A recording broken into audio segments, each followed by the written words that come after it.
السلام علیکم ورحمۃ اللہ وبرکاتہ۔ ناظرین، اللہ تعالیٰ نے مرد و عورت کو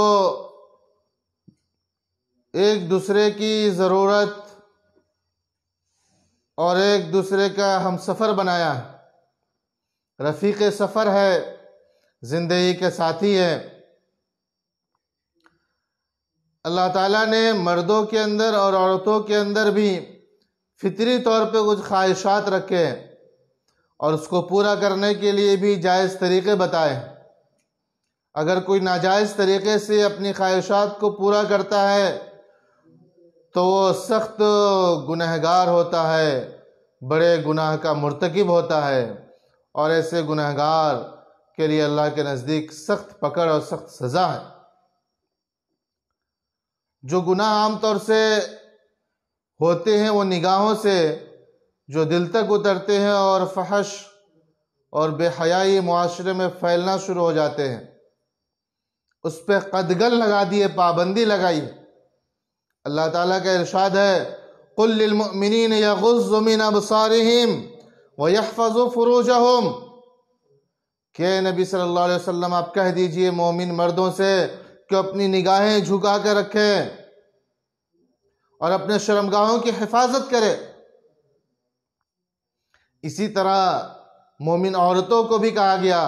وَقُلْ لِلْمُؤْمِنَاتِ يَغْضُضْنَ مِنْ أَبْصَارِهِنَّ وَيَحْفَظْنَ فُرُوجَهُنَّ وَلَا يُبْدِينَ زِينَتَهُنَّ إِلَّا مَا ظَهَرَ مِنْهَا کہ مومن عورتوں سے کہہ دیجئے کہ اپنی نگاہیں جھکا کر رکھیں، اپنے شرمگاہوں کی حفاظت کریں اور زینت کو ظاہر نہ کرے سوائے اس کے جو اس سے ظاہر ہو۔ زینت اپنے حسن و جمال اور خوبصورتی کو ظاہر کرنا، اس کا محل صرف عورت کے لیے اس کا شوہر ہے۔ غیر محرم کے سامنے، غیر مردوں کے سامنے، وہ چاہے اس کا چچا کا بیٹا ہو، پھوپھی اور خالہ کا بیٹا ہو، محرم ہے نہیں ہے، وہ غیر محرم ہے، ایسے مردوں کے سامنے اپنی زینت کا اظہار کرنا، اپنے حسن کی نمائش کرنا، یہ گناہ ہے، کبیرہ ہے، بہت بڑا گناہ ہے۔ اس لیے جب نگاہیں چار نہیں ہوں گی تو گناہ کے آگے کے دروازے بند ہو جائیں گے۔ اس لیے شریعت نے پہلی نگاہوں پہ پابندی لگائی، نہ رہے بانس نہ بجے بانسری۔ آپ صلی اللہ علیہ وسلم نے نوجوانوں کو کہا کہ یا معشر الشباب من استطاع منکم الباءۃ فلیتجوز فإنه أغض للبصر وأحسن للفرج